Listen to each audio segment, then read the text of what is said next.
The SummerSlam hype is amping up. Kevin, the weeks are ticking through. We're getting close. We're getting close, pal. Today, we've got a big one. Who is Mr. SummerSlam? The SummerSlam Mount Rushmore. All that. But first, we got to discuss a guy who is getting pretty good reactions right now. So, Kevin, I'm going to kick it over to you. Say yeah. Yeah. And of course, we're talking about LA Knight. Now, before I get into LA Knight, I want to say this. We're still at 13 5-star reviews on Spotify. So if you guys could get us just two more. Can we get 15 5-star reviews on Spotify? I'll have the link to the Spotify version of the podcast, the audio only. It'll be in the description of this video. It really means a lot. Spotify is really starting to pop off. We're actually doing really good numbers on there. It's incredible. So we want to see them keep going up and up. That way we can maybe eventually one day do this podcast in person and we can have a legitimate shoot fight for your entertainment. That would be awful. That's a ridiculous idea. But anyway, as Kevin's saying, can't agree more. Spotify, let's get to 15. We're at 13.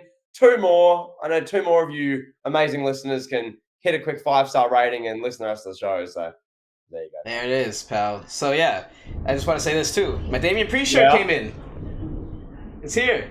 Finally. Mr. Money in the Bank. And I promise you guys I would drink liquor, so we're going to drink on the podcast. Here we go. Oh, cracking open a cold one, pal. Before we address LA Knight, I must say that pre-shirt is sensational. It's very nice. That's actually a really good shirt. Yeah. That's my first time seeing it properly worn by obviously you. So I mean that works. Kevin, I'm a fan, pal. I like it. I'm drinking this lovely no name beverage. Oh, yep. Mm-hmm. Yep, the cough beverage. Pal, I want your honest opinion. We're just going to cut to the chase here. We're Elite Heat. We're what you need to listen to. LA Knight's clips have amassed millions of views on social media. He's getting big crowd reactions. He was over on SmackDown. Kevin, he has to win the World Championship, surely. That's the logic that we see on Twitter and Threads now. So that's what people are saying. Now, one thing I will say, the fact that his YouTube clip, I think he cut like 1.5 minute promo or something like that. Yeah, like 95 seconds or something on TV on Friday, and it hit 4 million views. That's incredible. Now that's a little bit different. Like I want to compare him to Ziggler from 2013 to 2017, where people just cried and wanted to see Ziggler become the main event guy. It is very reminiscent. Ziggler would come out, get the big reactions, people would cheer him on purpose. It's kind of the same thing with LA Knight, but the difference here is that casual fans are clicking on his videos and they're clicking on his clips. I mean, he's outdrawing the Bloodline stuff. So that's an incredible feat in and of itself. Not to make this all about YouTube views, but that's kind of the metric now that we look at. Like, television ratings, and they matter, but they don't matter as much as social media views. Like, quite frankly, that's why Logan Paul is one of the big guys in the company, because he drives social media numbers through the roof. So if LA Knight can do that on a consistent basis, I'm not saying he's got to be world champion, but they could at least make him a US champion. Like, I personally don't think he's world champion material. Like, I can't picture myself and, millions of other wrestling fans tuning into SmackDown on a Friday night to watch LA Knight lead the show. I just can't see it. Kevin Nash called him a ripoff of The Rock. I see more Stone Cold in him than anything, which is fine. I mean, Kobe Bryant, he emulated the great Michael Jordan, and LeBron emulated Magic Johnson, and so on and so forth. People emulate all-time greats. That's what makes them all-time greats. But LA Knight's not really doing anything to stand out from those guys. Yeah, he's doing, his own thing. He's got his own catchphrase, the yeah thing. But I watch him, and I just hear Stone Cold. And I don't know, that's not a great thing. I'm not thinking, oh, this is LA Knight. I'm thinking, this is a guy cosplaying a wrestler. Kind of like what The Miz was doing in 2011. In 2010, in that area. It's like, you watch The Miz, and you're just like, okay, this guy is pretending to be The Rock. That's what I saw. And it worked out for The Miz. And The Miz has been around now, full-time employed with WWE for pretty much 2 decades at this point. So could LA Knight have a 2-decade-long career in WWE? Maybe. Very possible. He has the ingredients to have a longevity in WWE. I mean, I know he's 40, but he has good mic work. He's safe in the ring, doesn't take a lot of chances. That's the formula to last very long. But what do you think? Talk to me. Well, Kevin, I'll ask one more question so you can carry on for a little bit longer, and then I'll give my in-depth analysis here. I've seen some people, and this is, I think, fair, throw the point out with LA Knight that yes, it's cool he's over now and it's great the audience interacts with him so much and that all that's great. But he's what, 40, 41? Yeah. Like if he really was it, if he really was that guy, if he really was him, as they say, he would have been WWE doing this 10, 15 years ago.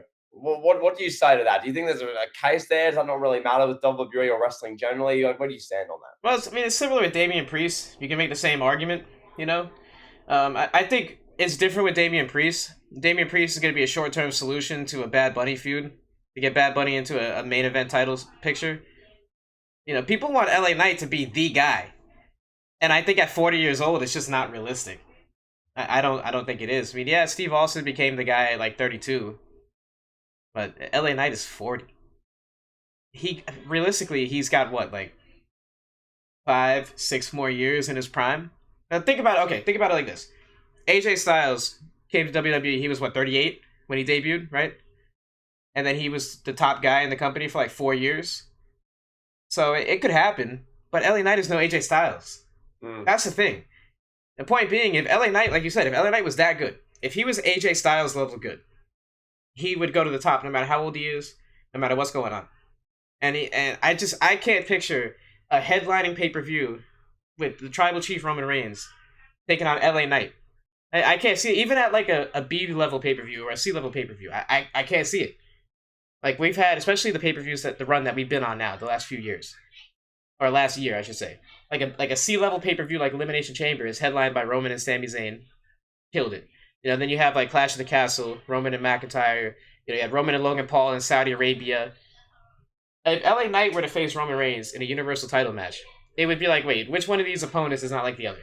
It'd be like when Roman faced Cesaro back in like Backlash or whatever it was, 2021. I don't know. That's just the way I see it. I like LA Knight. I think he's good. But I can't help but just think about like 2012, 2013 Ziggler whenever I see him on the screen. It's just people are going to the arena now just to cheer him, just to be smartasses. And then if he gets that push, what are they going to do? What are the people that are loving him and vying for him and tweeting about his numbers on YouTube? What are those people going to do? They're going to go on to the next one.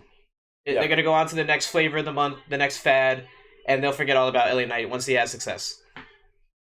Yeah, no, you nailed it on that point. It's exactly what it is. And to me, how I view LA Knight, I view him as a mid-carder. He's a great mid-card guy. Guys like this were all over the place in the Attitude Era. Guys that would come out, get really good reactions, and as to use a Rock phrase, no pun intended, would know their role, so to speak.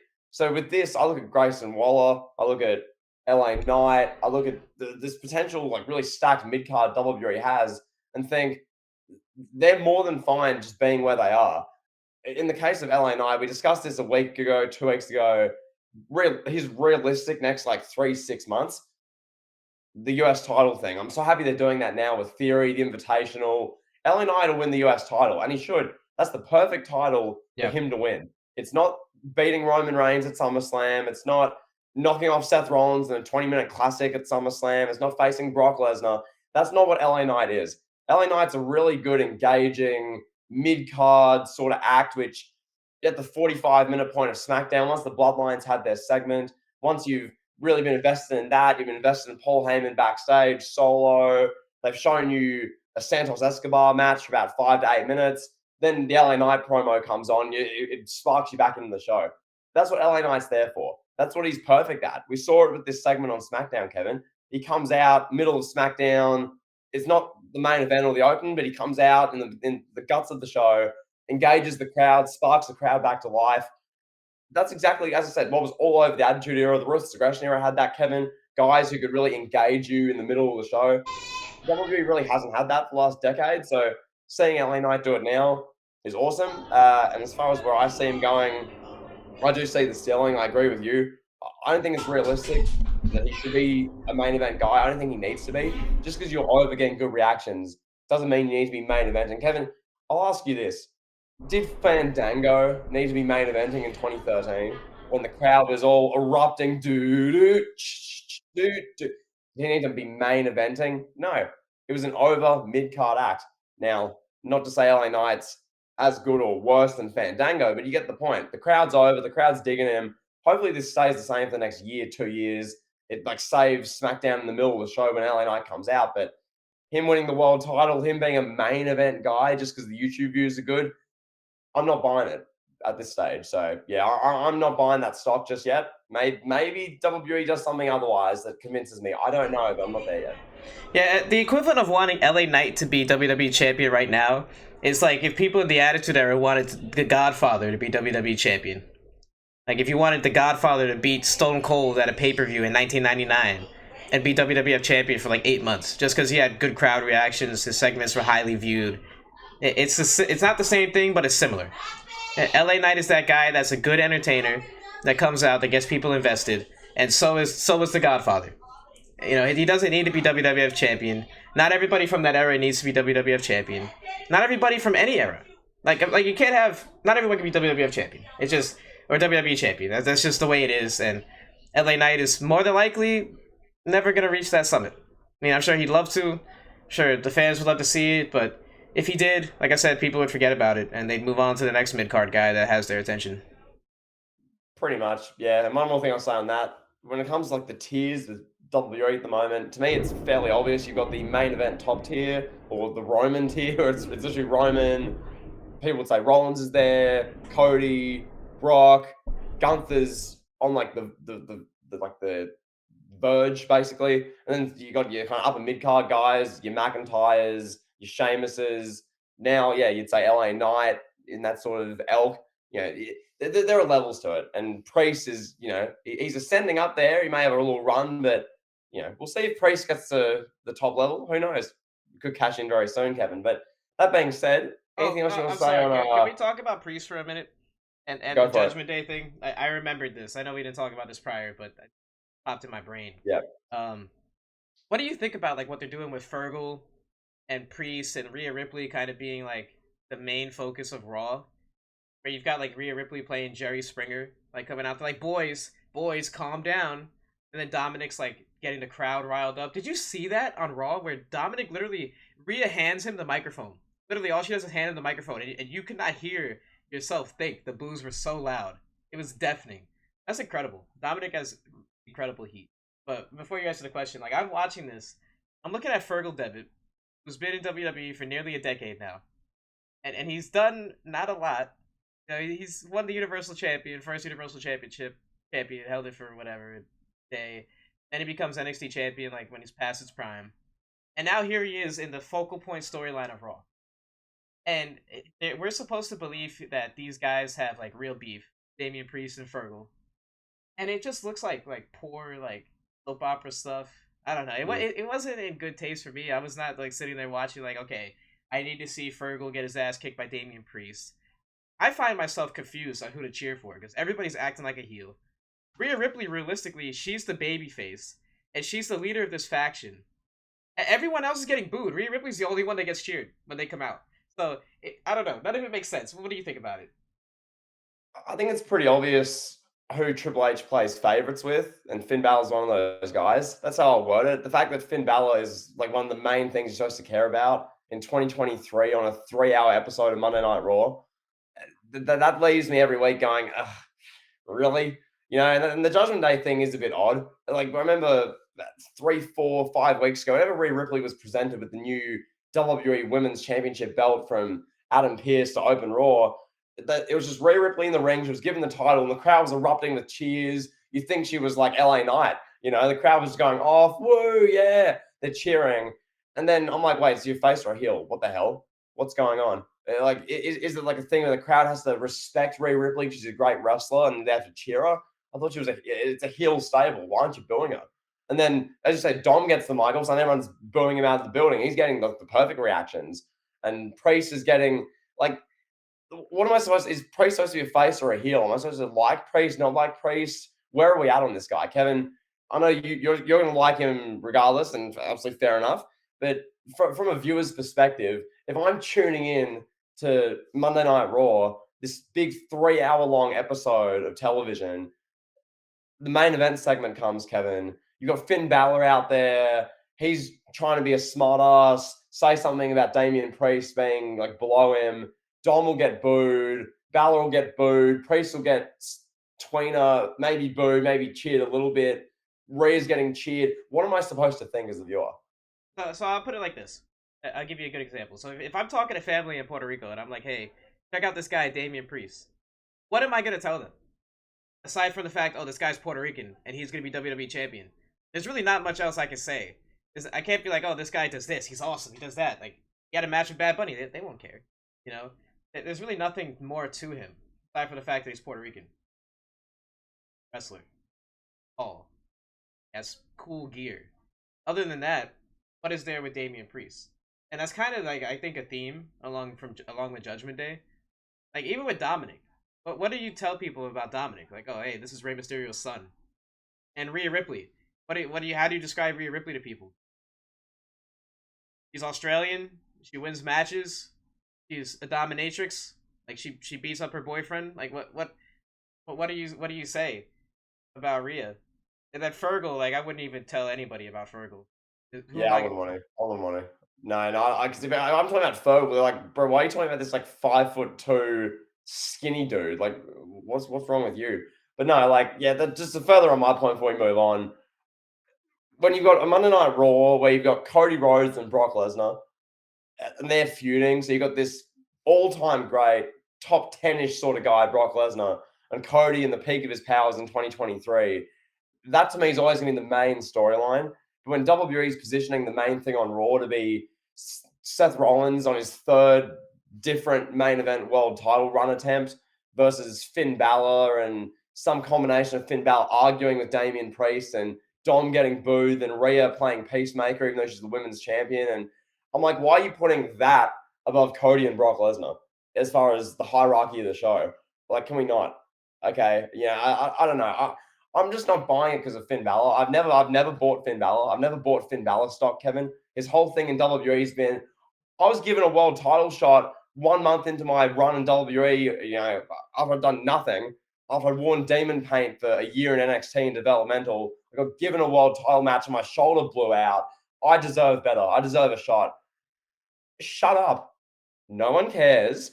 Go back to the mid card where you belong and stop wasting main event TV time. That's for the big boys. That's for the guys who we're supposed to care about. Cody, Brock, soon to be Gunther, Drew McIntyre. That's safe for those guys. Rollins, I'll give Rollins that. But Balor, stop. Triple H is shoehorning him into the stuff he doesn't belong in. That's my only opinion. And yeah, I'll leave it there. Yeah, and I'll say this before we move on. Like I brought that up mainly because I was like looking at the Raw clips like a couple days ago, just skimming through the highlights. And that Judgment Day segment outdrew every other segment. Like the segment where you had Fergal in the middle of the ring and then Rhea and Dominic come out and they're like telling him to calm down. It was like an 8-minute clip. It was like backstage segments and everything included. It had like 2-3 million views or something. It's crazy. Like literally it was just like the Judgment Day implodes ? I don't know if it was 3 million, but it was like at least like 1.7, 1.8, something like that. So I was like surprised by that. They had way more views than Cody's promo. I thought Cody's promo was fantastic from Raw. But at the end of the day, it is a Cody promo. We kind of get those every week. We get those same raw babyface promos. So you're not going to get them to click on them every week. Nature of the beast when you have a great promo every single week. Just the nature of consistency. So I know you're looking at the numbers on that clip. Fine. So I'm looking at just generally, this is raw numbers, Kevin. So I'll throw these out for the listeners as well. How much stock you put into this is the real thing. Yeah. But so the Judgment Day, implodes. It's called the Judgment Day Struggle to Stay United. The 11-minute clip, 1.1 million views on YouTube. So that was 6 days ago. 1.1 million. The thumbnail's Rhea Ripley with Dom. 1.1 million. And then let's look at the rest of Raw, Kevin. So across the whole rest of Monday Night Raw, what do you think would be the second most viewed thing? What would you definitely assume? Cody's promo for sure. Okay, interesting. Cody's promo was the 8th most viewed thing on here.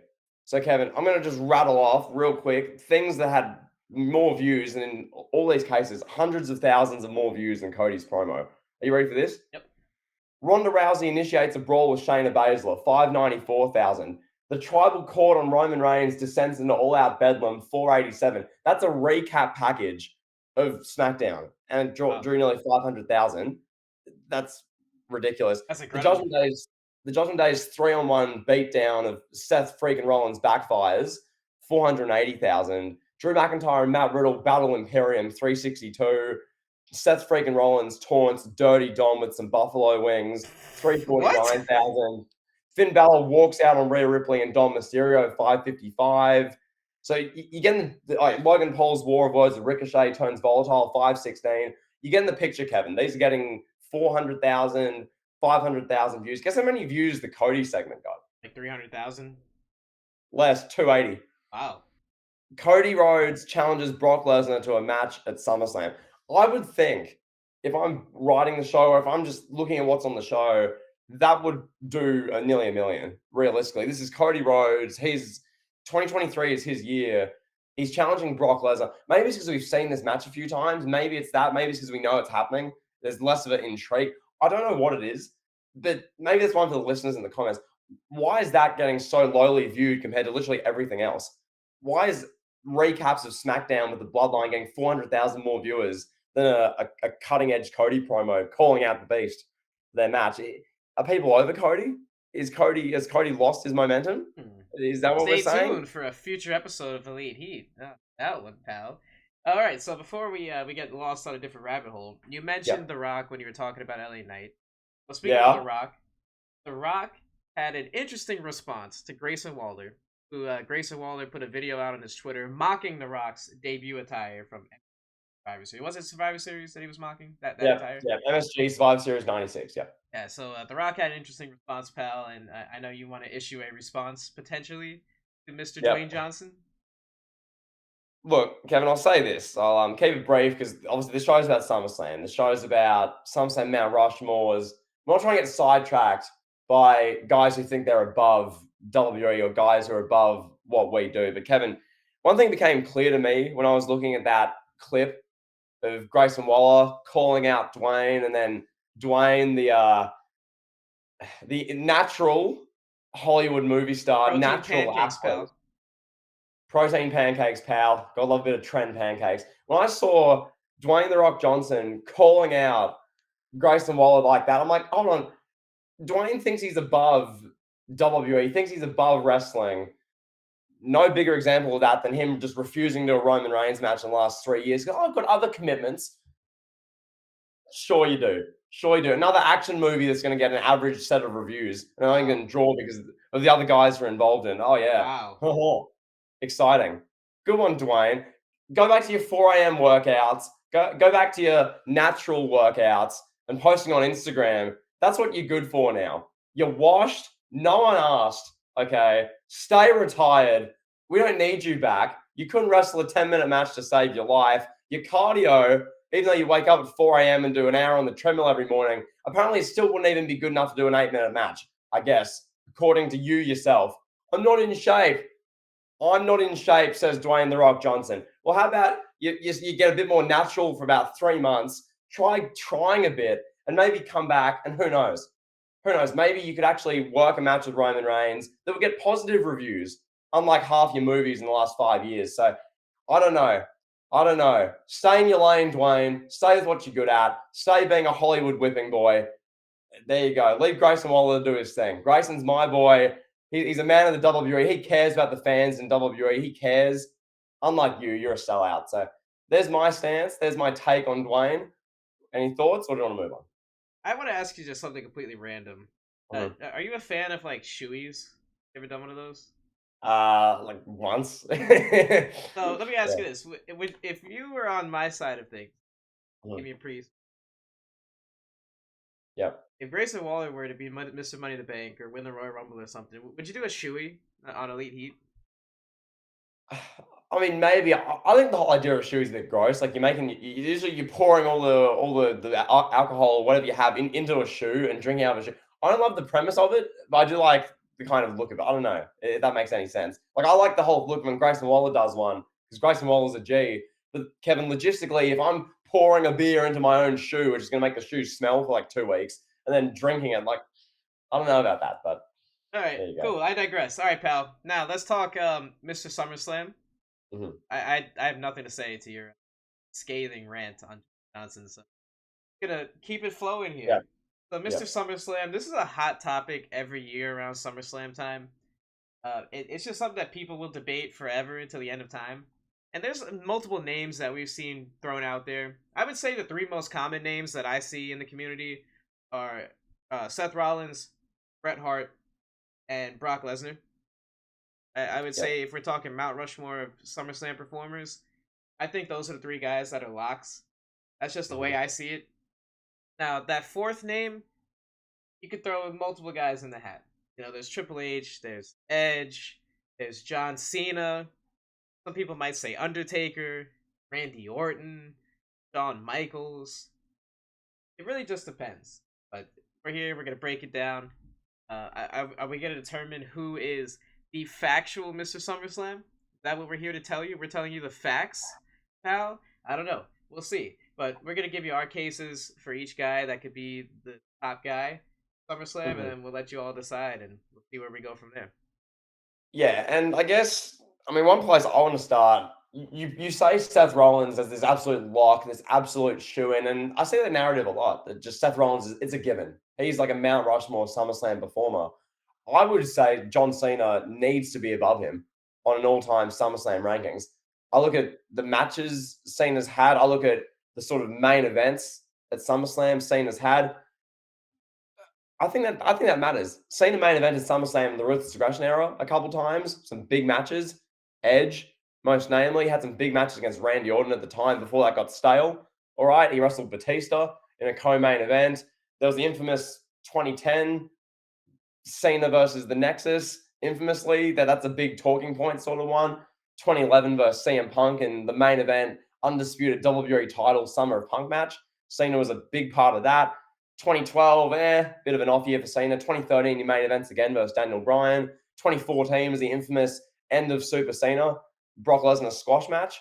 Can't forget about that. 2015, a big time match against, Seth Rollins, WWE versus US title. 2016 versus AJ Styles in a classic barn burning match. And then from there, tails off a little bit. But then 2021, he main events against Roman Reigns in this God mode tribal chief era. That is far more compelling a SummerSlam resume than what Seth Rollins has done. Kevin, when I look at Seth Rollins at SummerSlam, and I'll get your thoughts on this now because maybe I'm biased. I grew up in this era. I watched it as like Seth Rollins. Oh my god, he's the Mr. SummerSlam performer. But what are the performances we're pointing to? I've just listed about 10 Cena matches where it's either big time marquee notable opponents or a really memorable great match, like the Styles match or the Bryan match. Let's look at Seth Rollins. Can we just unpack this for a second? I'll give my interpretation of the Seth Rollins SummerSlam sort of resume, and then you can come back at me and you can sort of, I guess, state the case. Otherwise, I'll look at Seth Rollins. All right. 2013 was he even on the show? I don't No, remember. no, he wasn't. No. The Okay. Shield didn't have a SummerSlam match. That was the only opportunity with 2013. That shows you how short that the Shield actually were around. They didn't have an opportunity for a SummerSlam match in 2022 in November. They didn't have the opportunity for 2014. They had split up already by June or July, whatever it was. And I'll say on that, just to throw it out there, can anyone say they're better than the Bloodline when the Shield didn't even have a match at SummerSlam at any stage? Like that's just I'll raise that. But nonetheless, Seth Rollins, 2014, it's this weird lumberjack match thing with Ambrose. There was like a messy was it a non-finish or did Kane cost Ambrose a match? What was the result of that one in the I end? believe Kane. I believe Kane cost him the match. I think Kane just choke slammed Ambrose, and that was the end of like a 10-minute all over the place lumberjack match from memory. I thought the match was fun. I remember watching it, just having fun. Yeah. Didn't really No, it's matter a good until the match. I'm saying, like, if we're talking about, like, this is the Mount Rushmore guy, then you have 2015 classic against Cena, objectively. 2016 was the infamous Balor match where Fergal Devitt, as we discussed earlier, shows up to the main roster. He's there for 5 minutes, gets put in the absolute main event of Raw because he wears Carnage paint. And then they have a match for the Universal title, this ugly red title that the Barclays Center was booing as soon as they unveiled it. Balor pops his shoulder out, unfortunately, on a buckle bomb spot. Match was still good. Wasn't a bad match. Wasn't a great match. It was a bit messy. Balor pops his shoulder, still wins. but it was a marquee sort of spot. So let's be fair, Kevin. So we'll give Rollins that. You know, co-main event, Universal title, first ever Universal title match. Fair enough. Kevin, what did Rollins do in 2017? Do you know? He had a tag team match with Ambrose. It was Okay. the reuniting of those two guys when they had their little babyface tag team. They faced the Yeah. Bar, a damn good tag team match in the middle of the card, maybe even open the show. But No, that was good. That was enjoyable. That was a good use of Rollins in that year. I would say so. I thought, yeah, nothing I can really complain about there with that. Then you look at 2018 with a guy like Seth Rollins. Was he on the where's he here? I faced Ziggler. I remember that. Yeah, that was a good opening IC title match. that was Monday Night Rollins, that era when he was like Yeah. just having killer matches on TV.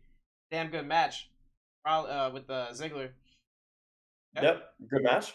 2019, he main events a show that felt like stomping grounds. This I vividly remember. SummerSlam 2019, Roman Reigns, the big star at the time, wasn't on.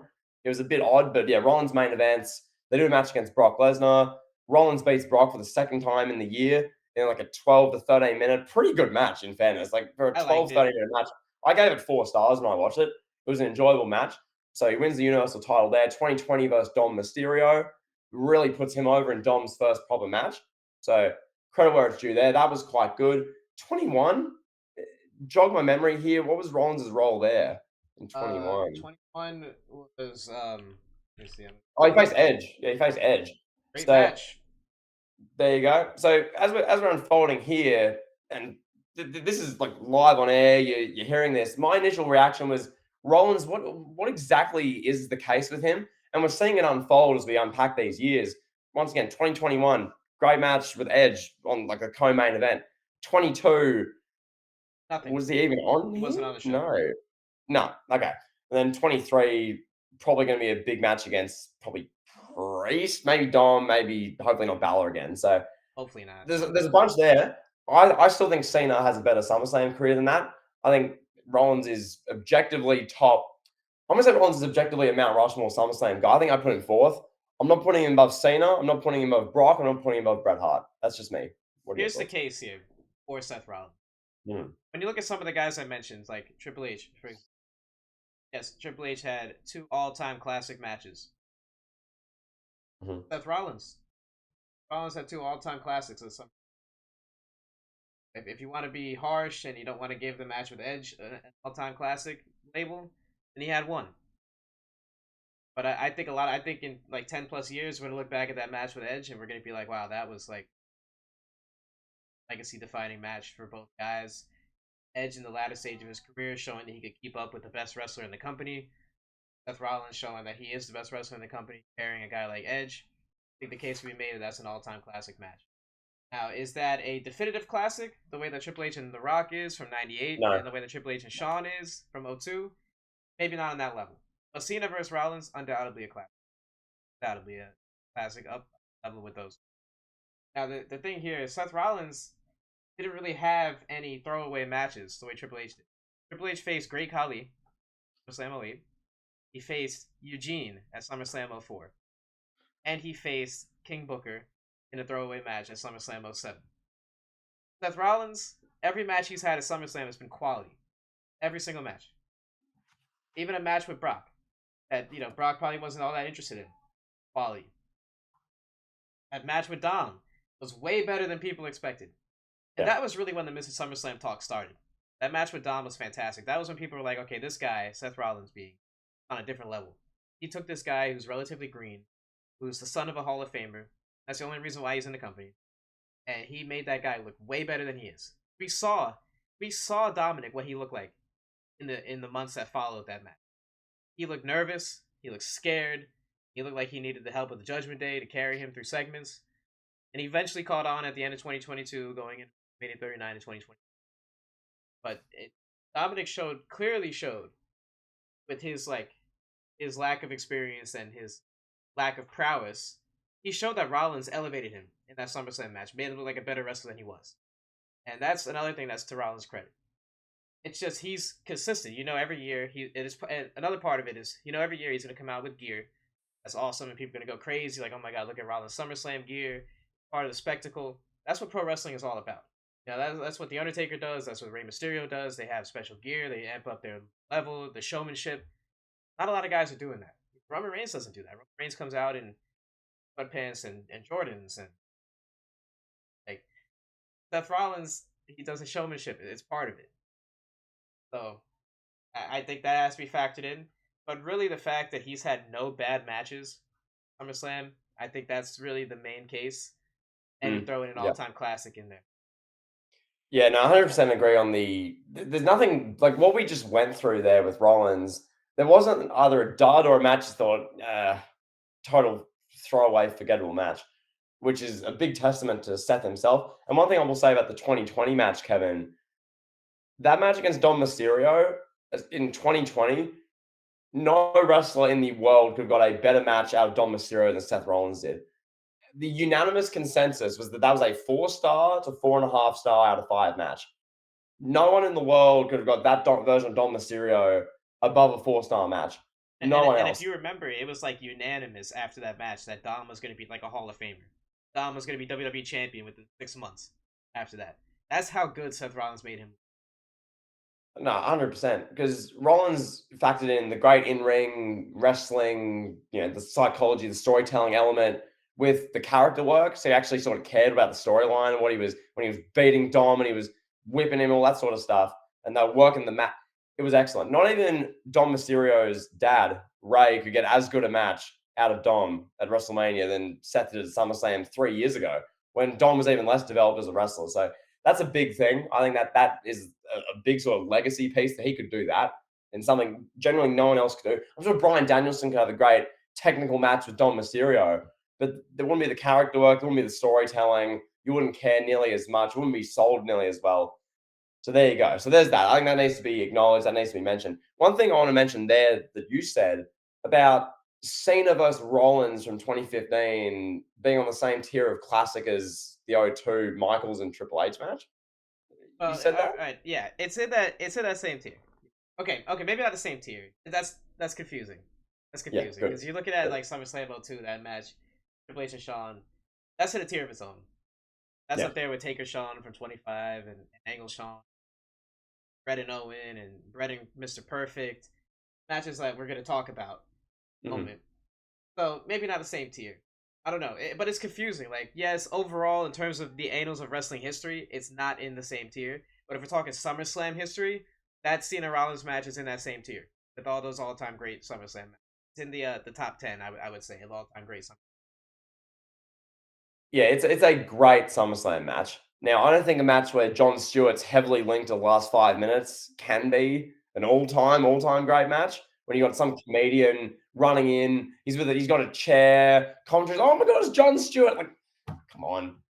Awful booking, but yeah, that match, everything else aside from that was excellent. Rollins' gear, the match itself, that was Cena having his that was his 2018 LeBron era. That was Cena's 2015 US title. I'm going to prove I'm the best wrestler in the company still, regardless of my age, regardless of the fact I've been the top guy for 9, 10 years. I'm going to show that I'm as good as people, don't think I am. I'm better. Like all this sort of thing. So Cena was great at that 2015 stage. That was excellent. Really good match, but the ending, eh. But Kevin, one thing I want to discuss now. So we obviously talked about Rollins here. Rollins has earned his place on the Mount Rushmore due to his consistency of matches. He has no duds. The gear and the showmanship of SummerSlam. You know what you're going to get from this guy. That's big. So Rollins, we're going to lock him in to the Mount Hey, Rushmore. Can we lock him in, pal? yes. Yes. Now that we got Rollins locked in, I think we should talk about the honorable mention. But I'm Okay. curious to hear what you had to say, pal. Go ahead. So there's that. So we're going to lock in Rollins. Cena, we're gonna discuss his place. I guess even though I think he should be in, you think Rollins would be a bit above, I guess, and there's some other guys we're going to discuss. You mentioned Triple H. I agree with you, Kevin. I don't think Triple H is a Mount Rushmore SummerSlam performer. Like I look at a year like 2012 when Triple H just out of nowhere shoehorned himself in the SummerSlam main event against Brock Lesnar. He made the 25th anniversary of SummerSlam all about him for no reason. That didn't need to be the perfect storm in Los Angeles with Triple H crying because Shawn Michaels had his arm broken by Brock and Triple H going into SummerSlam, last match he ever had with long hair, then losing to Brock and making a whole year long storyline out of it. That was a bit over the top. the perfect storm. I didn't like that for a 25th anniversary of SummerSlam. Nonetheless, Kevin, I think Triple H is a Mount Rushmore SummerSlam guy. You mentioned some of his dud matches against like Eugene and the great Carly, and Seth Rollins never had those matches, as we just made the comparison. There was no great Carly, there was no Eugene match for Kobe Lopez, Seth Rollins. Triple H has a bunch of them. Here's a number of them, and some more forgettable SummerSlam main events. So to me, Triple H, just because of the sheer volume of big matches, of longevity, he is objectively top 10 in the SummerSlam rankings. Is he top 4 though?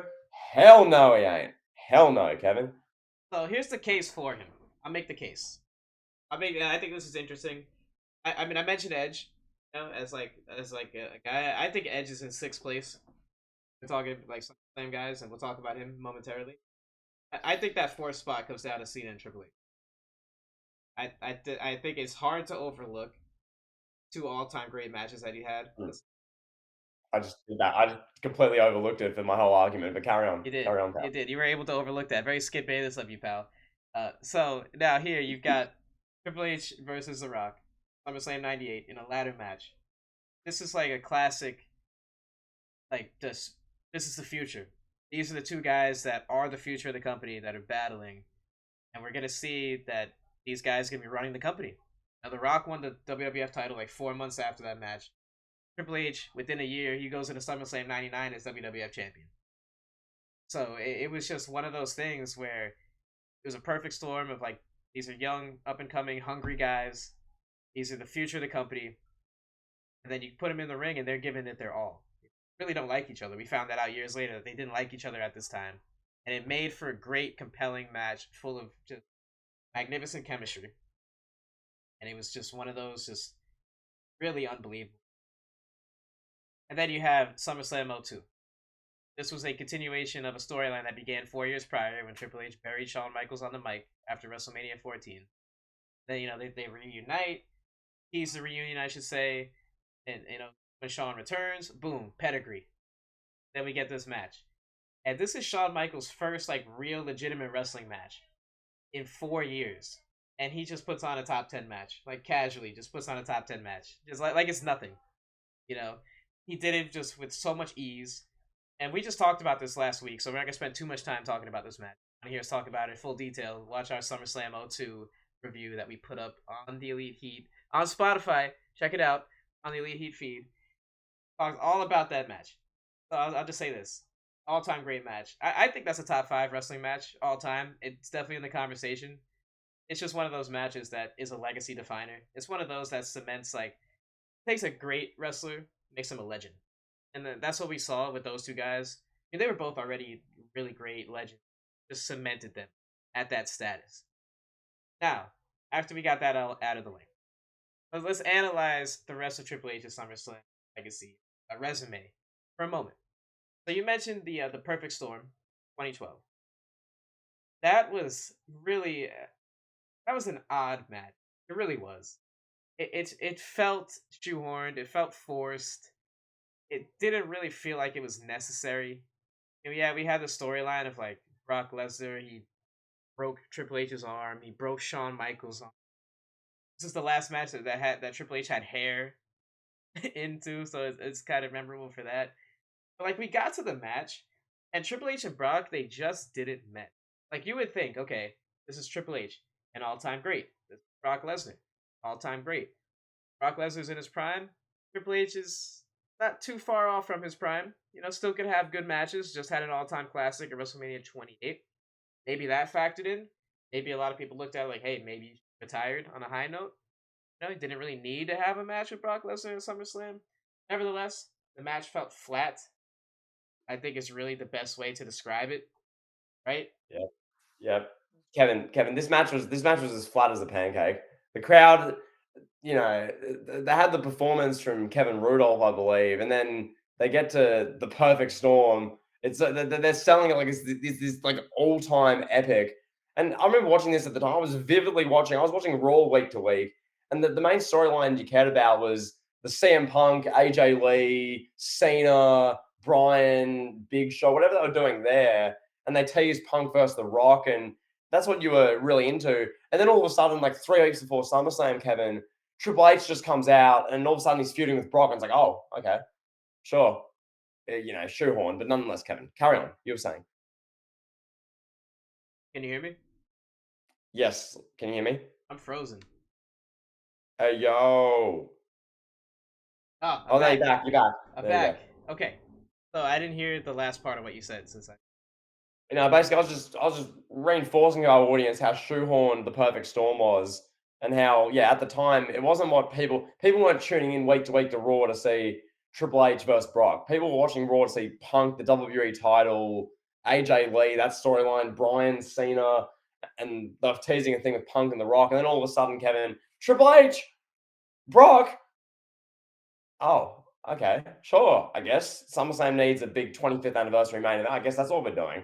It felt really out of place, but nonetheless, Kevin, there you go. Carry on. It is. All right. So now Triple H. I want to talk about some other great matches he had that were particularly from my childhood. I really enjoyed the DX matches that happened at SummerSlam '06 and '09, particularly the Legacy match. I thought that was pretty good. I really did. That was like DX was trying their damnedest to get Cody Rhodes and Ted DiBiase over. Ted DiBiase Jr., I should say. But, Ted DiBiase Jr. was too busy focused on stealing money from the poor people of Mississippi. And, Cody Rhodes just wasn't ready for the main event yet. Carry on. It's like when you look back at it in a nutshell, it's really one of those matches that you're like, wow, that happened. Triple H and Shawn Michaels faced Ted DiBiase Jr. and Cody Rhodes. Slam. But go back and Yeah. watch it. Fun match. Really good. And then '06 versus the McMahons. That was so fun. Spirit Squad. Like I just get so much nostalgia watching. You see a young Dolph Ziggler out there like trying to beat up Triple H and Shawn Michaels. It's so funny. It's a fun match. Like I really Yeah. enjoyed that DX McMahon's feud. So many great memories from that feud. Like with Vince McMahon loves Cox segment stands out. They hijacked his limo and broke his neck. Damn near broke Vince's neck. There's so many good things that happened from that. Really nostalgic. Then you talk about like, good. I'm really sorry to cut you off here, but this is you mentioned DX there. So why are we just assuming Triple H is like 4 or 5? He's like contending. He's in fringe Mount Rushmore. You haven't mentioned Shawn Michaels, who basically has the same SummerSlam career, just minus the forgettable matches against Eugene and all that sort of thing. Shawn was in that match against Triple H in SummerSlam '02. Shawn had the ladder match against Razor in '95. Shawn had the infamous 2005 thing against Hogan. Shawn was in the Elimination Chamber in '03 with Triple H. Shawn was in those DX matches in what, '06, '09. So they basically had the same sort of career. Only Triple H, I guess, was shoehorned in a few extra main events and had some worse forgettable matches against Eugene and Great Carl Lee and that. So my whole argument here, why I put Shawn over Triple H, they have basically the same like top echelon matches. Shawn Michaels has less forgettable. Maybe let's not mention that on the WWE documentaries and WWE DVD sort of stuff that Triple H does. And yeah, Shawn has less matches, granted, but there's far less bad in there. Like that's what I'd say. So Shawn versus Triple H. Does that maybe change your opinion? How would you put Shawn above Paul Levesque all time? How the chief content officer? No, sir. No. Here's my counter Why? argument. Here's my counter Why? argument to your argument. So Triple H also had some good matches that did not feature Shawn Michaels. So he had triple threat match in '99 versus Steve Austin and Mankind. Main event. Mm-hmm. Very fun match. Star-studded. Spectacle of a match. Go back and watch it. It's so fun. And then 2000. H. Rock. Kurt Angle. Again, star-studded. And it was an awesome match. Like, I know Kurt Angle got legitimately concussed. I understand that. Go back and watch Logan Paul and Triple H talk about this on when Triple H appeared on an Impulsive podcast. Triple H tells a story about how Kurt Angle nearly died for this business. Like Triple H nearly killed him. Kurt Angle didn't take the pedigree the right way, and he had a shoot concussion. He gets wheeled to the back.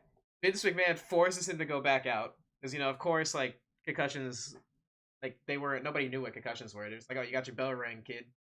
So you saw it in football. You saw it in all tons of Oh my sports. You god. got concussed, you just like Yeah. go back, pal.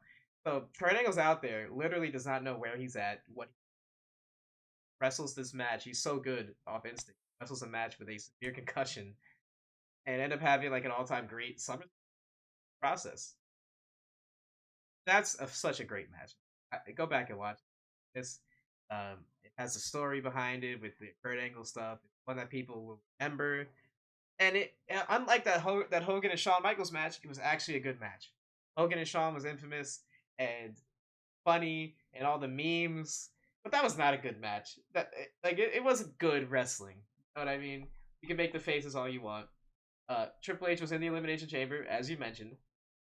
And then, yeah, I mean, that the case for me is that 99 and 2000 match. That's my counter argument to you.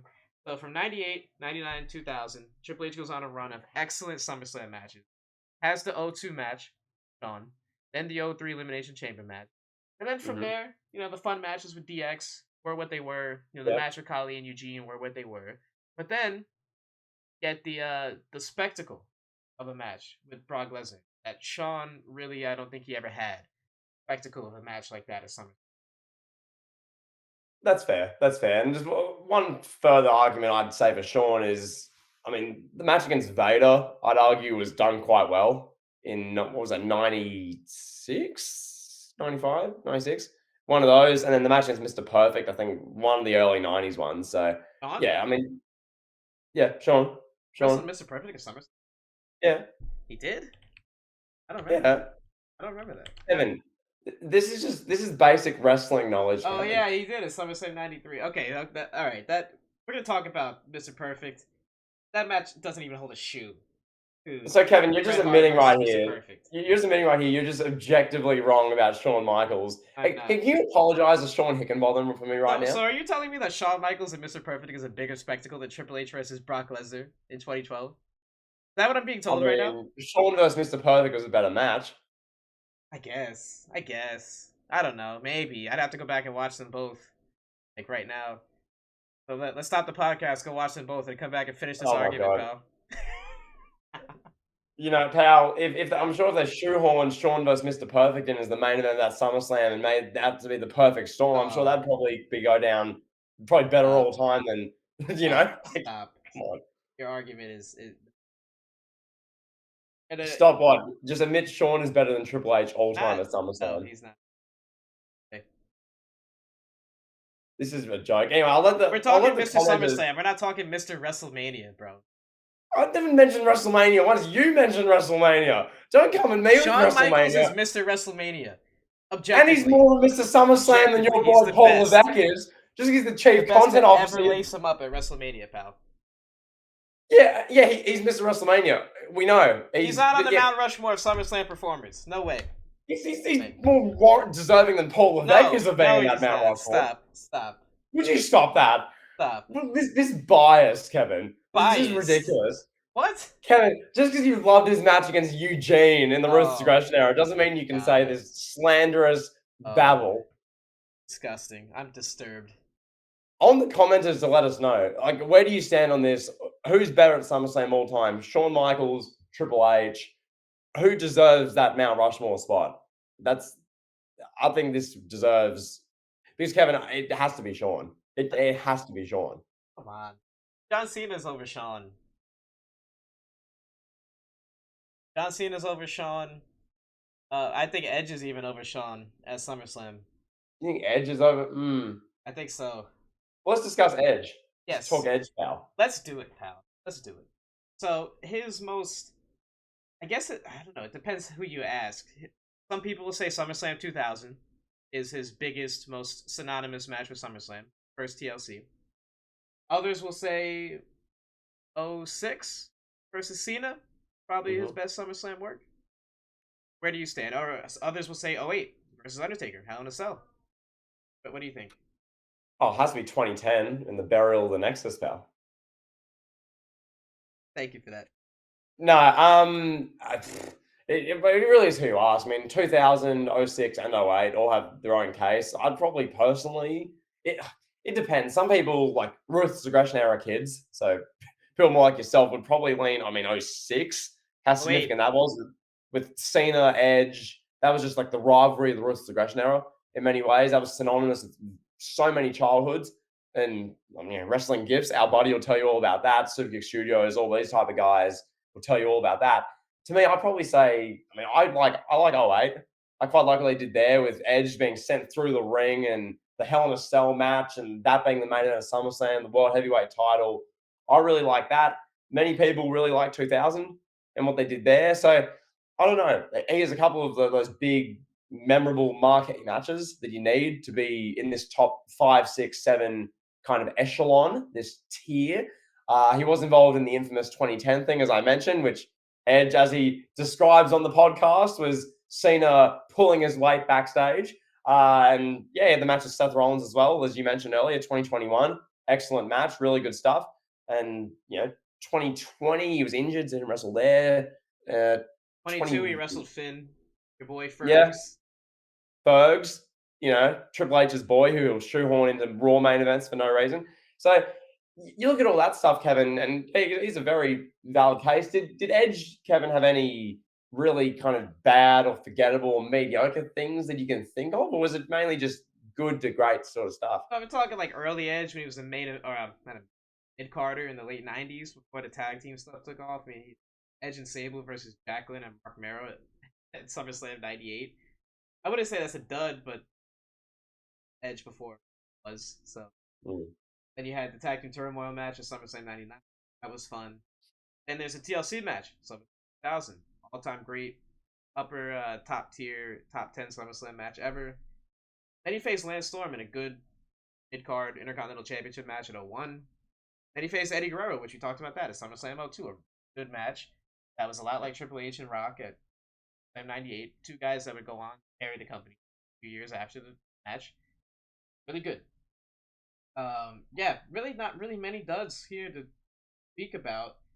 One I want to talk about is this match with Matt Hardy. Yep. You talk about like Ruthless Aggression era stuff. Aggression era, yeah. Fighting match. Like, come on. One of the most infamous storylines. I made a video about it.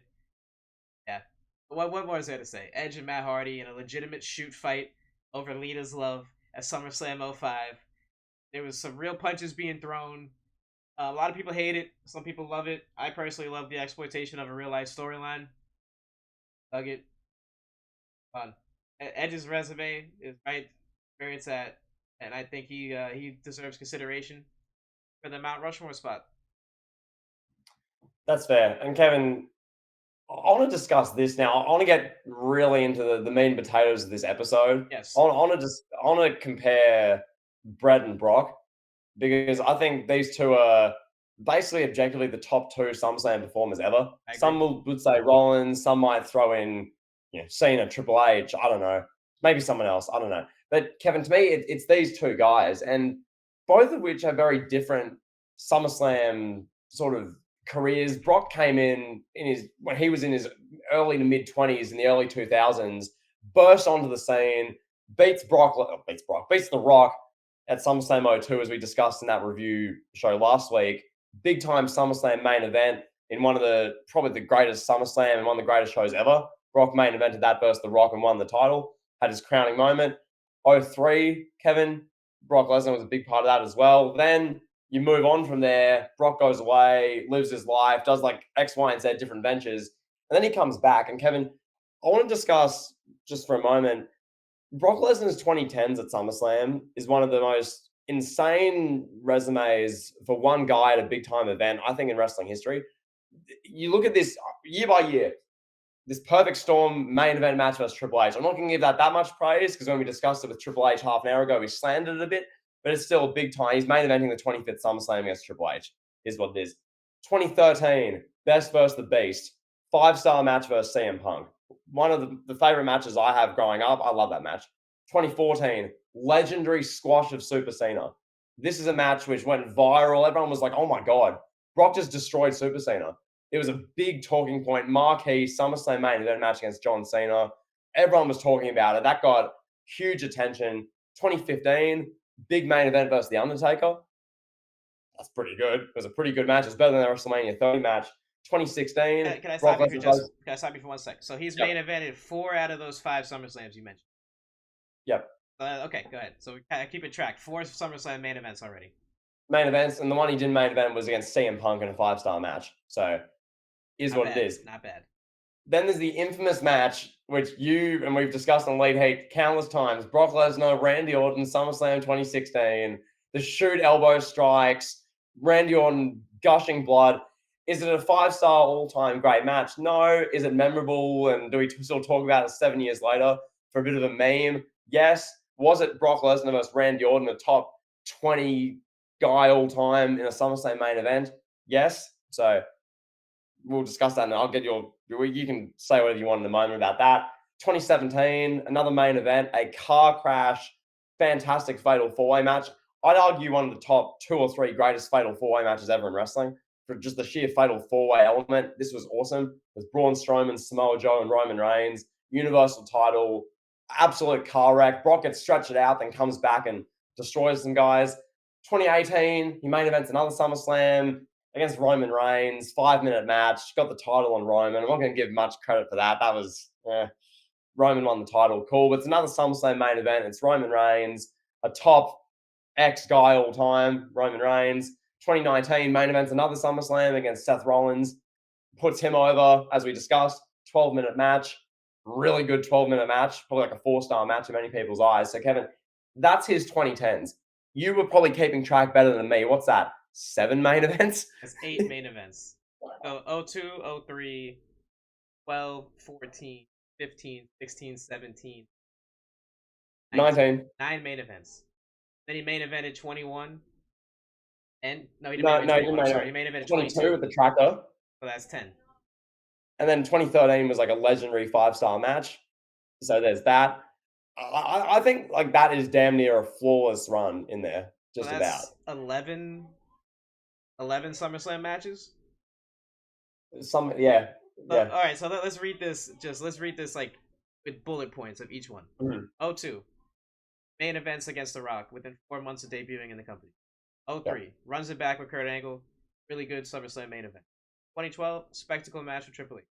2013, all-time great classic match with CM Punk. 2014, the greatest squash match in history, squashes Super Cena. 2015, that was a run it back match from WrestleMania 30 with The Undertaker, good spectacle. 2016, WWE attempts to do a CNN moment, shoot elbow strikes, try to get people talking. At the end of the day, controversial match. 2017, fatal 4-way, people match. 2018 was what it was with Roman. 2019, a good match with Rollins. 2022, arguably his and Roman's best match, and a really fun outside of the box match, just a different character, babyface for Brock Lesnar. It's really tough to get any better than that for SummerSlam legacy. It's tough. Bret Hart is right there though, man. Bret Hart is right there. Like he's had so many all-time classics. Okay, so how many all-time classics would you give Brock right there? 1, CM Punk. Give him 1 or 2. This is the thing. This is the thing, Kevin, when it comes to these two, because Bret Hart, in my opinion, so let's analyze Bret Hart at SummerSlam. So the classics, the matches that you point to when it comes to Bret Hart at this like showpiece event, obviously you point to 92 against the British Bulldog at SummerSlam in Wembley Stadium, legendary match, big time, memorable, awesome. You look at Owen Hart in 94, big time cage match versus, brother, legendary match, absolutely. Then Bret versus Mr. Perfect. So right there, that's 3. So that's 3 objective all-time like SummerSlam top 10 matches that just define the event 100%. But Kevin, for me at least, from there with Bret, it does fall away a bit, and fair enough so. I mean, there was a good Undertaker match in 97, and there was some good Hart Foundation Demolition matches. So to me, there's about 6 there. Bret did have some not so good SummerSlam stuff. Bret was involved in the 2010 Team WWE versus the Nexus thing. He was involved in that. That needs to be mentioned. Sadly. Kevin, if we're getting critical and we're nitpicking the greatest SummerSlam form of all time, that needs to be mentioned. There was a match against Isaac Yankem, was there? Or I'm looking here on this Yeah, Isaac critical Yankem, list. yeah, 95.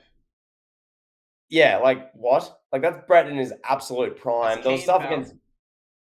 against Doink the Clown and Jerry Lawler as well in That '93. 93 Like, was fun. That was fun with Jerry Lawler. That was good stuff. yeah, but I don't know.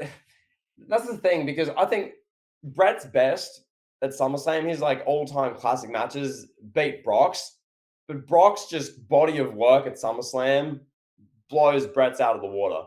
Bret is just it's either really high all-time great stuff or it's Isaac Yankem, Team WWE versus the Nexus, Doink, uh, Brainbusters, like it's like that.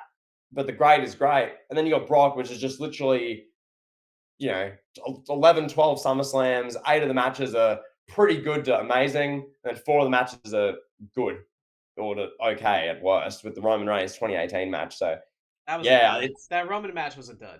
Let's call a spade a spade. okay. That match was awful. Well, actually, okay, that's hard. It was 5 minutes. Okay, Awful. how bad can a 5 minute match be? It was as It was bad not as it was awful. as bad as If you any. want to negative, it wasn't. Or Kevin, Yes, it was. Yes, that it is was. Are you slanderous. kidding me? What's Are that? you kidding What's me that right? Are match you back? kidding It's me an right awful now? match. You're trying to tell me that 2018 babyface Roman Reigns, after he's been shoved down our throats for 18 months, having a 5 minute match with Brock Lesnar is a good match? No, I'm not letting If you it went get for away with that. 20, if it went for 20, it would No. be awful. It went for 5. Would you stop that? I'm not Come on, saying it was you the had match of the Braun year. I'm Strowman saying it's standing a out there with the 5 minute match. briefcase. You had Roman getting booed out of the building. Brock Lesnar didn't want to be there. This is like 4 months after Brock tried to kill Vince McMahon with his own championship belt, throwing it at his head. No, no, I'm not letting you get away with you saying this match was good. Stop. That match sucked. I'm not That putting it in the stop, category of a dud. It was a stop. 5 minute match with No, 2 it was all a time dud. greats. Dud. Oh, would you stop that? That is ridiculous. You Kevin, kidding me? Are you kidding? nonetheless, Are you joking? Are you being serious right now? You're joking. man, put your glasses back on. You're joking. Honestly. No, you're joking. You're joking. You're not going to try to tell me that this match was good. I'm not letting that slip. I'm gonna move on. Kind like you didn't say that. That match sucked. I'm gonna No, this is give the the alcohol objective talking. truth. This is the booze I'm gonna talking, give the pal. objective truth here about what you need to hear. That match sucked. Don't let Jimmy lie to you. That match was terrible. Stop. So now, let's look at Brock Lesnar. We mentioned what 12 matches. Okay. Yeah. So yeah, pretty much every match he had, except for that match with Roman in 2018. Now it depends what you value. Value quantity, value quality. Right, Bret Hart gave you more quality in terms of all-time classic, SummerSlam, fighting matches, three matches that we mentioned. Brock Lesnar gave you a really good quality catalog with one all-time classic in there, but that all-time classic with CM Punk is not on the level of any of the three that Bret Hart had. I wouldn't put it on that same tier, me personally. I know you would. I understand. It's a match that defined your Yeah. fandom, and I've seen that's one of my favorite matches that brought. But I just don't think, in terms of quality, it's as good as Bret and Bulldog, Bret and Mr. Perfect. I just don't on that level. Bret and Owen, especially, is definitely not even touching Bret and Owen. Mm-hmm. I think the only one that you could compare that to is Bret and Perfect. No, I think that would maybe you could say, okay, that match is better than Bret and Perfect. I don't see how you could compare it to the other two classics that Bret has had. The '92 match, Bret and Bulldog, that's Mm-hmm. in Wembley Stadium. That's British Bulldog's best match that he's ever had. Similar to the Seth Rollins and Dominic thing. Bret Hart made you think British Bulldog was like if you watch that match and you didn't know anything about wrestling, you would think British Bulldog is like Stone Cold or AJ Styles in the ring, something like that. Yeah. Bret Hart made him look that damn good. That's just me. That's the way I see it. It's quality versus quantity when it comes Mm-hmm. to Bret versus Brock. It's the main events with Brock. I mean, that's just WWE capitalizing on his star power. Can't really give him too many points for just because his match was penciled in to go on last by Vince McMahon in a booking meeting. Not gonna sit here and give him points for that. Yes, it is great and it's respectable that he main evented so many pay-per-views, but I'm not gonna count that against Bret Hart. Looking just catalog by catalog, very close. It's close. I understand the point too that you're making about the duds or the lack of interest in matches that had. But I would Mm. still defend that match with Jerry Lawler. Fun. People that from that era go back and watch that will remember that fondly. Like people from that era look at that match. Similar to the way that you look at Brock and Punk. They're just gonna look at Brett and Lawler like, wow, these are two of my favorite wrestlers from my childhood. And I'm not talking about quality of the match, like, so relax, calm Okay. down. But I was about to have a stroke. but they're gonna look at it like, wow, these are two of my favorites wrestling. Like I never thought I'd see Jerry Lawler and Bret Hart in the ring. Storyline was fun with like Lawler making Bret Hart kiss his feet. Like it was good, fun stuff. Like I said, quality of match definitely not on the level of Brock versus Punk, but it's similar. It's gonna be remembered similarly for that era. It's gonna be a match that people look back and like, wow, that was really. I've got a question as well on this. So when it comes to these two guys, respectively, and they're just I think we can agree the two greatest SummerSlam performers of all Yes, time. We can lock absolutely, in. bar none. Yeah. So where you rank as far as the one and two, whatever. Well, I have my opinion. I think Brock's one, Brett's two. That's just me. I think. Do you agree, or do you Brett one, Brock two? Um, but I know I have Brock Lesnar one. I have Brock Lesnar. Yeah. The catalog is it's tough to refute that catalog. I mean, it's one miss out of 12 matches. Yeah. That's remarkable. That's unheard of. That is unheard of. Like that's just like that's unbelievable. But one thing I want to And I discuss want to say this now. too before you go. Yep. He's still going. He's gonna have a good match with Cody. Whatever stipulation they have, SummerSlam 2023, he's gonna have a good match with Cody. Oh, I forgot about that. That's gonna be great as well. Brock is just the gift that keeps on giving. One all-time great freak of a specimen. But nonetheless, Kevin, I want to ask this one more thing with Brock. What was his? And this word's a bit subjective, so I'll get whatever opinion you have on it. Brock's had these, this dozen roughly like big time either main events or marquee spotlight matches at SummerSlam. What's Brock's most significant Cena, SummerSlam match? Cena, I agree. 2013. Not even I agree. close. It's not I even agree. close. Yeah. If things had went the way WWE wanted to in 2016, that Randy Orton match would have been the most significant, but it just didn't work out the way that I'm sure they envisioned it would. That was supposed to be like Nancy Grace, like talking about, oh my god, WWE wrestler gets murdered in the ring. Like it was supposed to be one of those things, but instead Yeah. we got Chris Jericho confronting Brock Lesnar because nobody knew that Randy Orton had agreed to let Brock Lesnar shoot elbow strike him. So that was what we got there. Yeah, Yeah. Chris Jericho's a wild man. By the way, just want to say that confronting Brock Lesnar immediately after he just shoot elbow strike Randy will keep ring at SummerSlam jacked up on adrenaline. Yeah. Hey, better man than me. Well, because Kevin, the plan in 2014, what they were going to do, it was going to be Brock versus Daniel Bryan, and Brock was going to just dethrone Bryan and just end this run of Bryan and just literally slam on his neck 16 times, and Bryan's just out of it. That was literally what was going to happen. Yeah.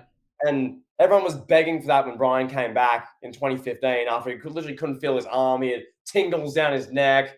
He had head trauma. Everyone was begging for Daniel Bryan, their favorite wrestler who they love and respect, Bryan Danielson, have be thrown on his neck and paralyzed. Everyone was begging for that on the internet.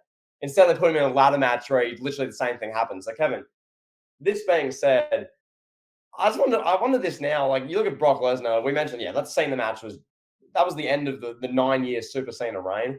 That was so significant in the history of wrestling. That really, in many ways, spawned not the downfall of Cena, that was the end of Cena as a main event guy once and for all, as the guy who would just main event every show and win every match. Like Cena changed after that. But if it had been Brock and Bryan, I mean, the match probably from a star rating standpoint would have been better. I'd give Brock and Cena at SummerSlam 2020 5 stars. I don't care. Significance, oh my God, like you're watching, you can't look away. It's an unheard of, incredible match. But yeah, Kevin, had it been Brock versus Bryan in 2014, imagine. I know, Imagine. I know, and I want to say this too. Brock and Bryan had a great match at Survivor Series a number of years later, so they ended up did wrestle, and it was safe and it was good. So hats Yeah. off to them. I remember watching that match in 2014. I couldn't say a word like everybody else. Like I was like, what is going on? Like Cena's gonna kick out, right? Like Cena's gonna like eventually get up and do like 3 attitude adjustments, and he's win and keep his titles, right? Like that's what we were all thinking watching it, and it was just like I think he got some offense in. He might have hit an AA, but then Brock just kicked out at 1 or whatever. And then, like, I just remember Brock suplexing him and suplexing him and suplexing him. And I was like, wow, I've never seen ever happen. Ever. And it definitely would not have had the same effect. Bryan Danielson getting all those suplexes. Yes, it would have been awe-inspiring. It would have been shocking. But it would not have been as shocking as it being John Cena. It just wouldn't have been. We never, ever saw Cena look that vulnerable in his entire career, even as like a no-name guy, like when he first came up in '02 and slapped Kurt Angle. We never saw him look that bad. That was an all-time great. Many people consider the GOAT, the singular greatest wrestler to ever lace up a pair of boots. In his case, sneakers. John Cena, getting just decimated by another wrestler. Something that we'll probably never see again. I don't think we'll ever see a superstar of Cena's caliber getting destroyed like that. The Rock wouldn't have allowed it.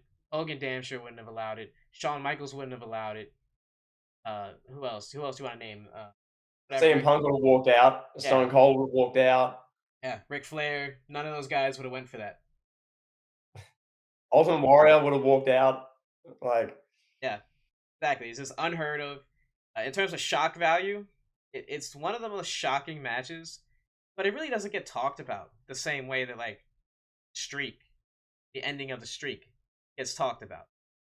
People don't really mention that Cena and Lesnar match. Like, yeah, you'll see the occasional clip on Twitter or on Instagram. Like, hey, this happened like 10 years ago, 8 years ago, whatever. But it's not something that you see like that's gonna get like an episode on A&E where they talk about the Cena Lesnar rivalry, or they talk about that match from SummerSlam 2014 on a network special or whatever. It just doesn't seem like it has that same. Kevin, I'd argue when you look at WWE post 2008, so really, I guess you're talking PG era, reality era, bloodline era now, as we're in. Is that Cena Lesnar match? It's one of the top couple most significant matches of that last 15 years by far. Like that match, along with the streak and probably Punk and Cena Money in the Bank, we're talking like the absolute top echelon of matches where look at this 15-year period. What are the most important matches that time frame? That's Cena Lesnar match. I'm gonna go rewatch it after we get off recording this. I just remember, yeah, watching that live, and my jaw was on the. I couldn't believe what I was watching because this is the guy who's been Superman. He's been unbeatable for quite literally almost 10 years, outside of like one match here and there with dodgy finishes, or like screwy moments with Randy Orton where he's lost, but he hasn't really lost, or like oh the Miz beat him, but the Rock hit him with the rock bottom, and there was BS. Like Cena had seemed unbeatable near enough, and then this was just he looked like Brock Lesnar went to like a seventh grade playground and was just throwing a kid on the ground. That's what it looked like. It was violent. It was unbelievable. It was graphic, phenomenal. So yeah, any other thoughts on the most significant matches the last 15 years and where that ranks? Yeah, I mean, if You we're know, talking matches from like '08 to 20, like it's like matches that define that era. Yeah, it's Cena Punk, Cena Lesnar, Cena Undertaker, WrestleMania 30. Probably the Yes Movement, Triple H Bryan. Did I say Cena Lesnar? I meant to say Lesnar Taker. And then, yeah, yeah, I was gonna say, I'm like, wait, when did this match happen? yeah. And then you Yeah, got Triple H and Bryan and the Triple Threat match, WrestleMania 30. The highest of the century. Matches like that. I would say, mm, like those are the matches that will define this like era, like you said. So yeah, that's the way I see yeah. it. And Kevin, unless there's anyone else you want to argue, I want to do the sort of the definitive. I have a final ranking for this, Okay. so I can give mine. I mean, based on what we've discussed the last hour, I'm just gonna give. This is just my where I'd rank them. So one, I'm putting Brock Lesnar. I think he's Mr. SummerSlam. He Yeah. is the greatest of all time at this event. He's gonna have another classic with Cody in a couple of weeks. That's gonna be awesome. Two is Bret Hart. Undeniable the how amazing, especially those three matches were we've discussed, and then just a general awesome catalog, phenomenal catalog. Three is where it's going to start to get contentious. We discussed this one earlier in the show. I'm putting Cena three all time. Rollins four, as we discussed. Rollins just he has to be on the Mount Rushmore for everything we've discussed. But I think Cena went over his career, the significance of matches for a solid 10 years. He was the guy having the big matches at SummerSlam. Realistically, late 2000s, first half of the 2010s, even later 2010s with Styles, and then 2021 Roman. He's had a bunch of big matches, most of which are quite good, excellent. Then, so just to recap: Brock one, Brett two, Cena three, Rollins four. Then from here, the honorable mentions, I guess, as we've discussed, I'm putting Shawn Michaels five, Triple H six, and then I'll say, I mean, we discussed Edge. I think Edge is fair. Edge, and then maybe from there it tails off a bit. I don't know. Maybe like your Randy Savages, guys. I don't know. Maybe Austin. It becomes sort of who do you want? You know, if someone say Randy Orton, I wouldn't. I just would not. But that's my rankings, Kevin. Do you have a Hogan's definitive up there. rankings? Hogan's in that list that you were. Yep. Yeah, my ranking. I'll say this. Me, I have Brock number one. Yeah, I think it's undisputed at this point. SummerSlam. Bret Hart number two. Then I have Seth Rollins three, and then I have Triple H at number four. And I think if we have Bret so high, because Bret had three all time classics, and not really does, but matches, I think Triple H should be up there too. For that reason, he had two all time classics. If he had one more all time classic under his belt, he'd probably be over Bret, just because he had more quality in comparison to Bret. Bret had those three all time classics and then a good match with Undertaker. Triple H, as we mentioned, had those two all time classics and three or four good on top of that. It's just the duds are way more like prevalent for Triple H, so I'd say that's why I have him four in comparison to Bret. Bret had some fun matches on the undercard. They weren't nearly like the level of Triple H and Eugene and Triple H and Great Khali, and some of the stuff he did that era. So Yeah. yeah, but I think for those two classics alone that Triple H had, I think he belongs on the Mount Rushmore. Cena, I know you have him on there, but Cena, he had one, right? One all time classic, two, counting two. You're gonna give him two all time classics.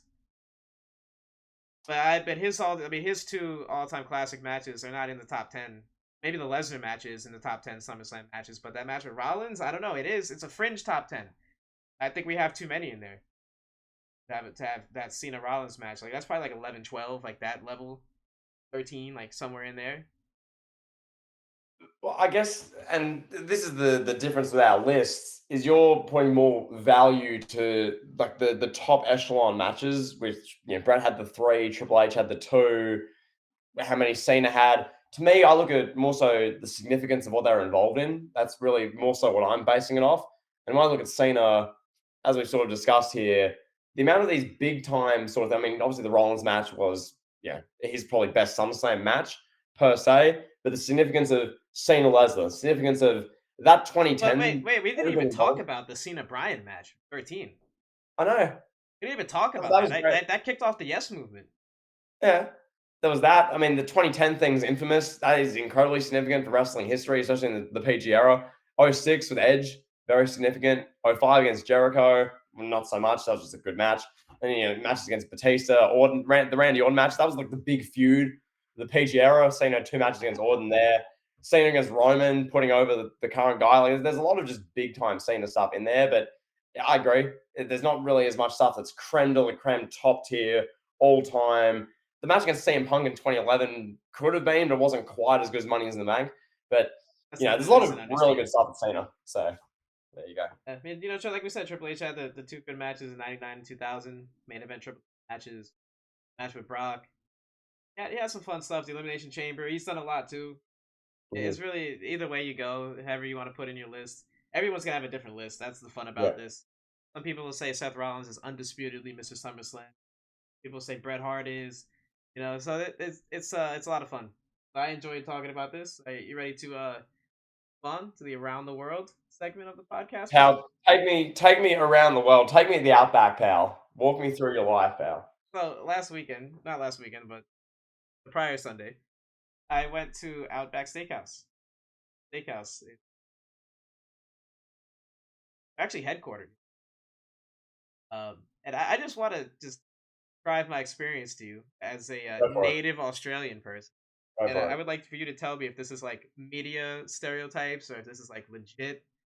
Hmm. So first thing, the waitress or the hostess, whatever, sits me down and she's like, "All right, we got this drink, and really cool. You should order it. It has a shark in it." So literally, I get this drink.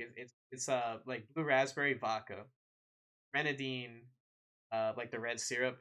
So like they put the red syrup in the shark's mouth. Then you put the shark in the drink, and then it looks like there's a shark attack. Um, so it's like, yeah, like I said, blue raspberry vodka, liqueur, and something else in it. That made it basically it tastes like a blueberry like Slurpee, Uh-huh. icy, get like a movie Uh-huh. theater, and it had All like right. shark in it and a grenadine syrup, make it look like a shark attack. So what do you Okay. think of that?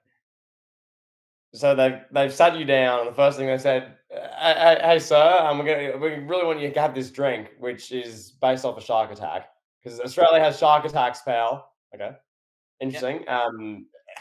Okay, I'm not like offended, but I'm like, eh. Is that the yeah. best? I thought it was kind of weird. I was like, why are you pushing this drink? Like she was saying it to And everybody. Like somebody sat next to us. She was like, same thing. Like, oh, try this drink. Comes with a shark. It's really good. I was like, I why mean, is it? it worked. It I mean, got me to the order. drink sounds fine. Like, it doesn't sound like a bad drink. It's a strange like concept. Like, I have the shark attack drink with the red coming out of the shark's mouth. Like, what? Okay, Yeah, okay. it was fun. Okay, so then I'm looking at the menu. Do they have Outback Steakhouse? Does that exist in Australia? I don't even know if they have that chain. I'll keep carry on. I'll give you an answer. So like I'm Um, sitting down looking at the menu. I haven't been there in a while, so the menu doesn't look the same as I remember from last time I was there. But basically, the menu is like littered with literally it's littered with shrimp on the Barbie ref. Like it's like, oh, you can get a combination. You can get some shrimps on the Barbie with some baby back ribs, Outback style. Shrimps on the Barbie with steak. Shrimps on the Barbie with chicken breast. And then they had like a special. It was like shrimps on the Barbie with lobster on the Barbie, and crab legs on the Barbie. And I was like, oh oh wow, yeah, okay. they're really like playing up that on the Barbie thing. Okay. Like okay, so is that I mean, do people actually say that like in day to day No, life? no, So no. so you're not like at a family function. You're just like, oh, Dad, throw the shrimps on the Barbie. Can't say I've ever been like that. No. That is kind of. I do like that. You went to an Australian restaurant. That's just cool to me. And there's so many references to that as well. The shrimps on the Barbie thing. Like, okay, like that was a bit from like 40 years ago. That's now just synonymous with Australia. That's just, there's a whole Outback Steakhouse menu devoted to shark attacks and shrimps on Barbie. That's incredible, isn't it? But Kevin, how did you enjoy your experience? Like, you went there, you went to the Outback Steakhouse. Also, by the way, that there's a few of them around Australia. They're in like Queensland, New South Wales. None are near where I am, but there are a few in Australia. It's not like KFC or McDonald's where they're everywhere, but there are a few around Australia. But Kevin, yeah, talk to us. Your overall review. You had the Outback experience. You went to the Outback Steakhouse. This is my steakhouse, pal. These are my shrimps. It's my Barbie, my crab legs, my lobster. What were your thoughts, pal? I want to say this just real quick. Like it is a chain here in the states. There's an Outback Steakhouse like everywhere. There's, like three or four of them near me. Like I said, they're headquartered in Tampa. Do pretty well.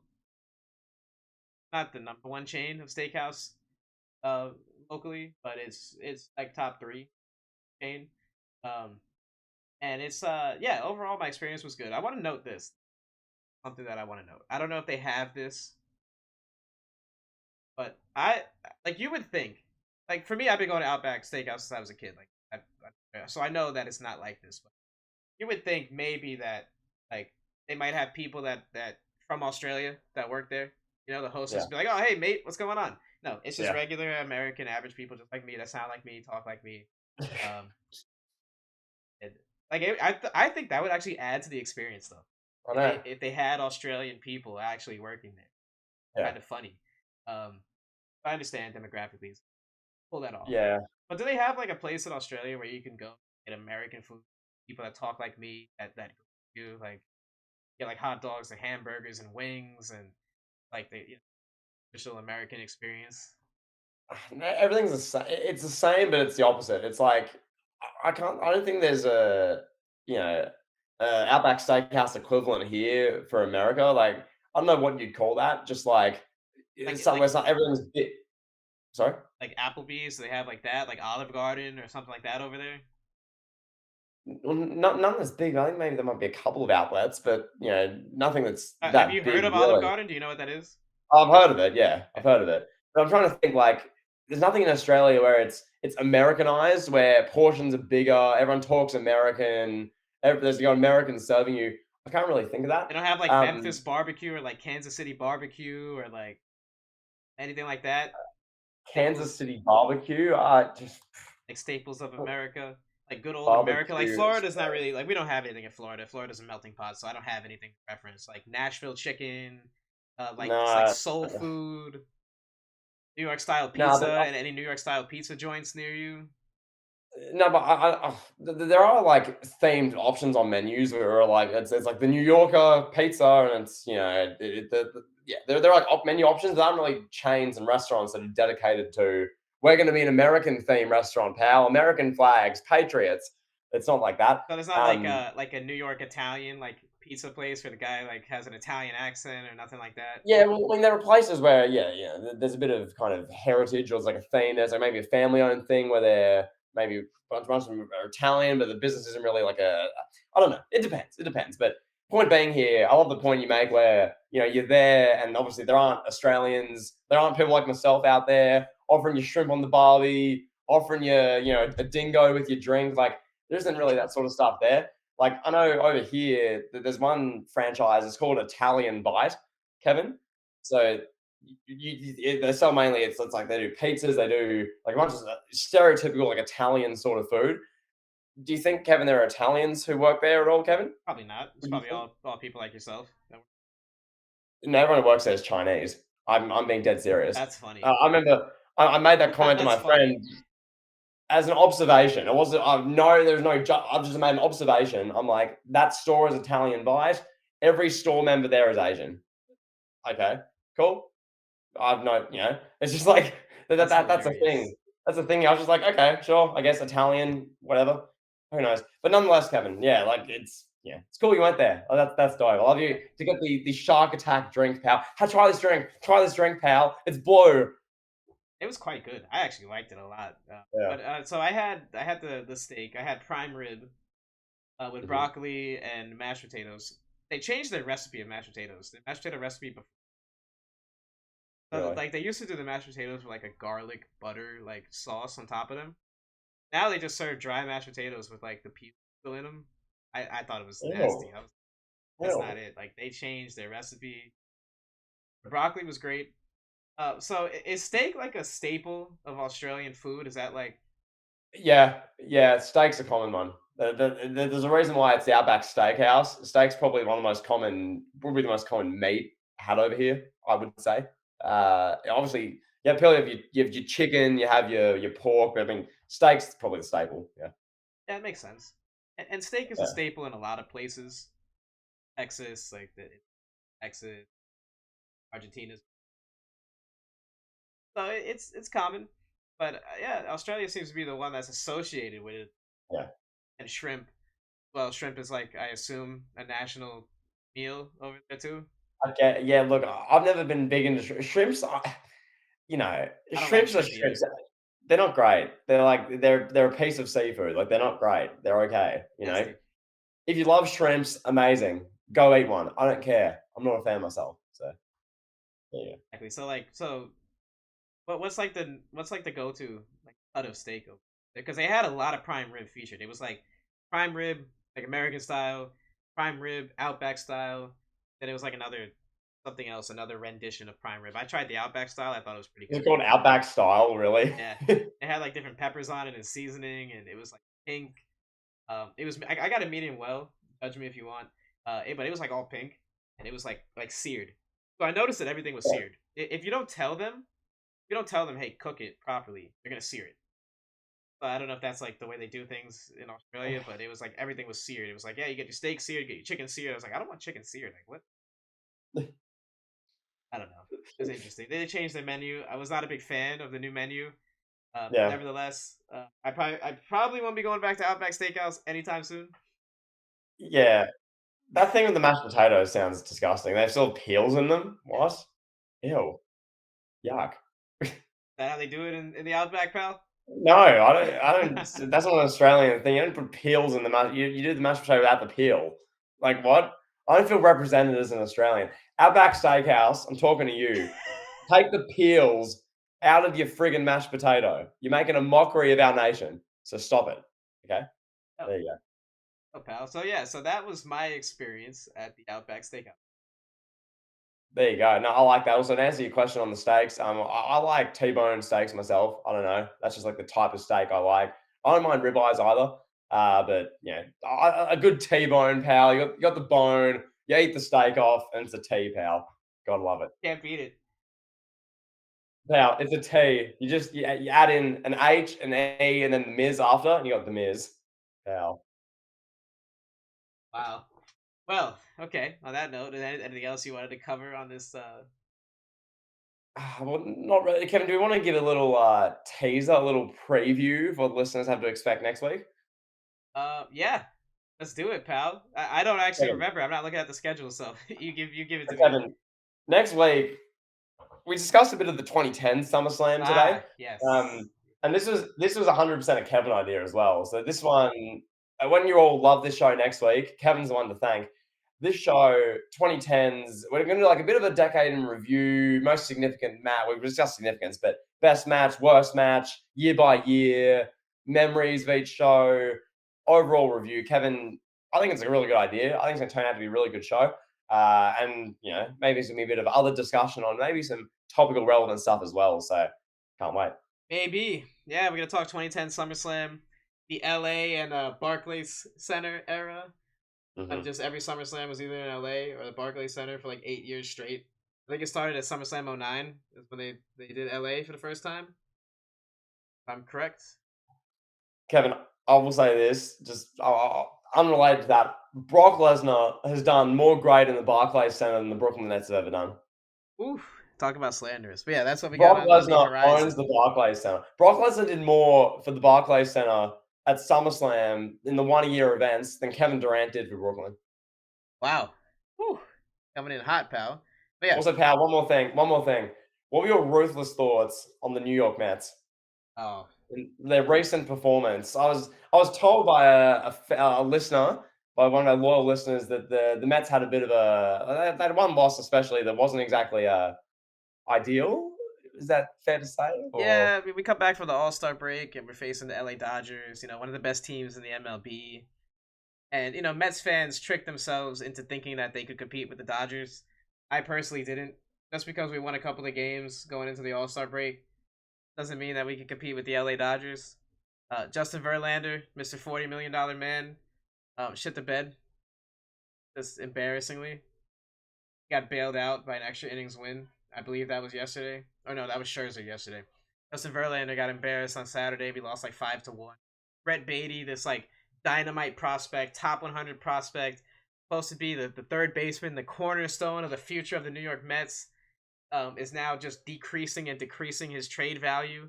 If we had any hopes of getting Otani, those hopes are gone now. We can't trade Brett Beatty and Mark Vientos because Buck Showalter doesn't want to play Mark Vientos. So yeah, send him back to the minors. Let him keep hitting home runs. Send Brett Beatty back to the minors. Let him keep hitting home runs. Let him get their trade value up. We don't need him. The season it's a dead season. Francisco Alvarez is having one of the greatest rookie seasons in the history of Major League Baseball. Arguably a better rookie season than Mike Piazza had. And he's just casually sitting there on a terrible team, doing nothing. Again, maybe the best catcher in baseball right now is a rookie. He's like 21 years old, doesn't speak any English, and is like the best catcher, one of the best catchers in the game right now. And he's doing nothing. Nothing. But whatever. I digress.